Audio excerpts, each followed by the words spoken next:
भारत ने एक्सपोर्ट के मामले में नया इतिहास रच दिया।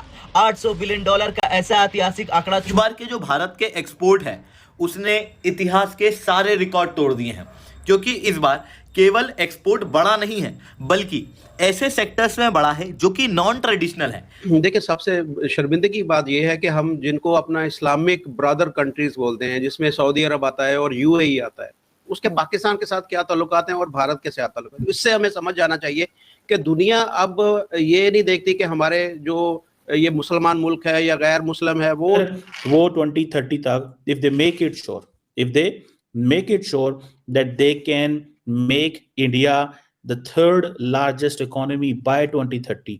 ब्लूमबर्ग हर जगह पे तहलका मच गया, $1 ट्रिलियन ज्यादा का झटका लग गया। जरा आराम से बैठें और सुनना शुरू करें, क्योंकि यहाँ पर पाकिस्तान में तो इंटेलिजेंस का भी फुकदान है।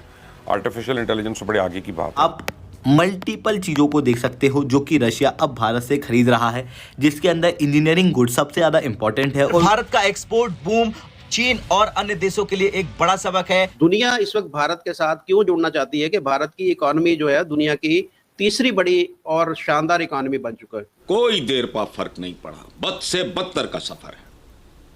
तारीख अपनी उठा के देख लो, आज ये मुल्क जहां खड़ा है, एक अजीब तरह की, क्या कहूं उसको, अजीब तरह की एक कैफियत होती है, समझ नहीं आती।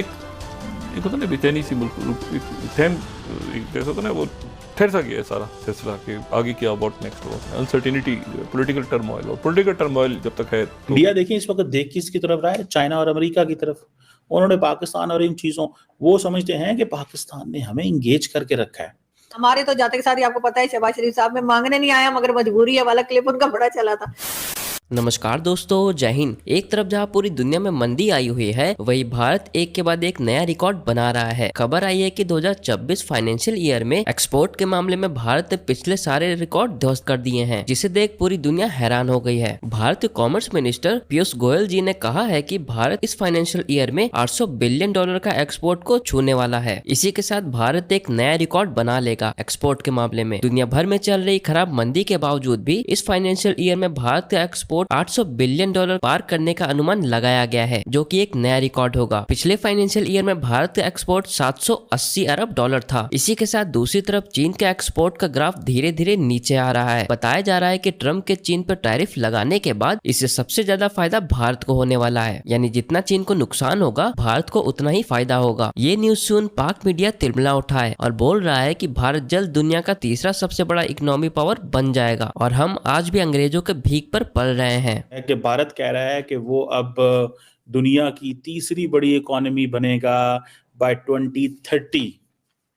अब इसके ऊपर थोड़ा सा इसके ऊपर स्टैटिस्टिकली बात करते हैं और विद डाटा बात करने की, समझने की कोशिश करते हैं कि क्या ये ऐसी है या कि ये मुमकिन नहीं है जो इंडियंस कह रहे हैं। ये बेसिकली इंडिया का जो इकोनॉमिक सर्वे है, obviously it has some value worth, और वो जिसे कहते हैं ना कि लेकिन इस सारी चीज़ में वो ये कह रहे हैं कि अगर हमें दुनिया की तीसरी बड़ी इकोनॉमी बनना है तो हमें क्वांटिटी चाहिए एंड क्वालिटी ऑफ एम्प्लॉयमेंट चाहिए और सस्टेनेबिलिटी चाहिए। इंडिया की आपको पता है 26% जो पॉपुलेशन है that is in the age bracket of 10 to 24 years. So आप ये समझ लें कि इंडिया की जो डेमोग्राफिक अपॉर्चुनिटी है वहां पे बहुत ज्यादा है वहां पे, और जो being a youngest Nations, one of the youngest Nations globally, India की जो इकोनॉमिक की तरक्की की जो कामयाबी है वो जो इसकी लिंक है इसकी वर्कफोर्स से, वर्कफोर्स की प्रोडक्टिविटी से। This is what Indians are saying. तो इन 16 सालों के अंदर ये जो ट्रांसफॉर्मेशन है, और वो नरेंद्र मोदी कहते हैं कि ये मैंने की है, मैं तुम्हें 10 नंबर से 3 नंबर पे लेके जा रहा हूं, और आपके उसके बाद फिर चाइना रह जाता है और अमेरिका रह जाता है।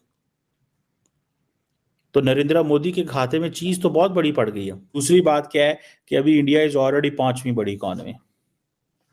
तीसरी बात क्या है कि वो कह रहे हैं कि भाई 2030 तो आने वाला है, 2025 तो आ गया है, तो हम आपको 10वीं से 5वीं पे तो लेके आ गए हैं। देखिए ये चीज है। इंडिया देखिए इस वक्त देख किसकी तरफ रहा है, चाइना और अमेरिका की तरफ।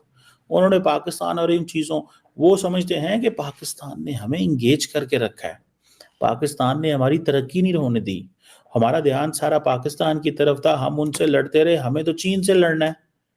तो आप अपना राइवल अच्छा चुनो ताकि आप ग्रोथ कर सको। ट्रम्प साहब हमारे यार नरेंद्र मोदी साहब के आ गए हैं और डोनाल्ड ट्रम्प साहब जो हैं वो हमें हेल्प करेंगे हमारी इकोनॉमी को बेहतर करने में। This is what the Indians think, this is what there is a probability, this is what we realize. और खास तौर पे जब बरतानिया को इंडिया ने पीछे छोड़ा तो याद रखें वहाँ पे पॉलिटिकल इंस्टेबिलिटी थी। वो बरतानिया को पीछे छोड़ने में उनका ये था कि हाँ भाई हम ये क्यों करना चाहते हैं, हम ये इसलिए करना चाहते हैं, दिस इज व्हाट दिस है, वो कहते हैं हम ये इसलिए करना चाहते हैं ताकि हम वो अपना जो पुराना रिवेंज है वो ले सकें। That's what the Indians wanted. और आपने कभी देखा है पाकिस्तानी ऐसे नहीं करते बरतानिया के हवाले से, लेकिन इंडियंस हमेशा बरतानिया को बड़ा टफ टाइम देते हैं। और वो जारी बात है वो तब्दीली नरेंद्र मोदी के टेन्योर में आई है। भले मनमोहन सिंह साहब ने बहुत काम किया होगा, लेकिन इंडिया को ये जो 2 पार्टी सिस्टम है और इंटरवेंशन ना होना, इंडिया के डेमोक्रेटिक प्रोसेस में एडवांटेज ये है कि वहाँ इंटरवेंशन नहीं है। पॉलिटिशियंस एक बात करते हैं एंड देन दे डिलीवर, और बाकी कोई बाहर से इंटरफेयर नहीं करता। हमारे यहाँ क्या है, हमारे यहाँ इंटरनल भी प्रॉब्लम है, एक्सटर्नल भी प्रॉब्लम है, और you know there is a lot more.